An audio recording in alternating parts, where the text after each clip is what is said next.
C'est l'histoire d'un curé pas très catholique et d'une mémacoise honnête. Le premier confie à un sculpteur une statue classée monument historique pour la faire restaurer. 30 ans plus tard, la seconde retrouve l'objet disparu et choisit de le restituer. Une histoire rocambolesque qui commence ici, dans ce quartier tranquille de Meymac.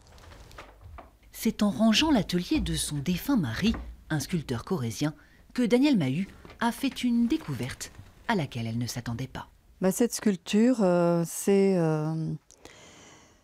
une rescapée de l'abbaye de Saint-Angèle. Je l'ai retrouvée, donc je la restitue. Dans les années 70, Danielle et son mari participent à des expositions à l'abbaye de Saint-Angèle. C'est à cette occasion que le couple va rencontrer l'abbé Berchat. Je me souviens qu'il a demandé à Marcel Mahut, mon mari, de faire quelque chose pour que cette sculpture, la Vierge effarée, cette belle sculpture, donc, ne tombe pas en charpie parce qu'il y avait beaucoup de trous de verre. En tant que sculpteur, il lui a demandé, tout simplement. L'abbé ne viendra jamais réclamer la statue qui tombe alors dans l'oubli.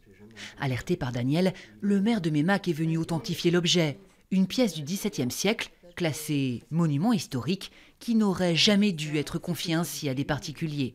Seulement voilà, l'abbé Berchat n'était pas homme à s'encombrer des convenances. Sans porter de jugement, a priori, l'abbé Berchat ne faisait assez peu d'office et vivait avec sa secrétaire, ce qui était peut-être plus ou moins courant.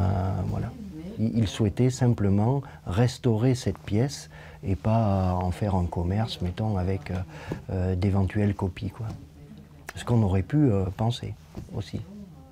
Voilà, pour des raisons évidentes de sécurité, la Vierge effarée va rejoindre le coffre-fort de la mairie de Meymac avant de réintégrer l'abbaye de Saint-Angèle, un lieu de patrimoine et d'histoire que je vous propose d'aller découvrir.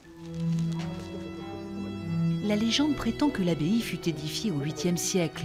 Propriété du comté de Limoges, elle abrite tour à tour des moines bénédictins, puis une congrégation de l'ordre de Saint-Maur. Quant à cette Vierge effarée, aucun texte n'en fait jamais mention. Son emplacement et son histoire précise quant à sa venue ici restent dans les méandres de l'histoire. Donc est-ce que ce sont les moines de l'époque, des mauristes, qui ont commandé cette statue, ou est-ce que ça fait partie du mobilier qu'on a transféré de l'ancienne église pour les amener ici?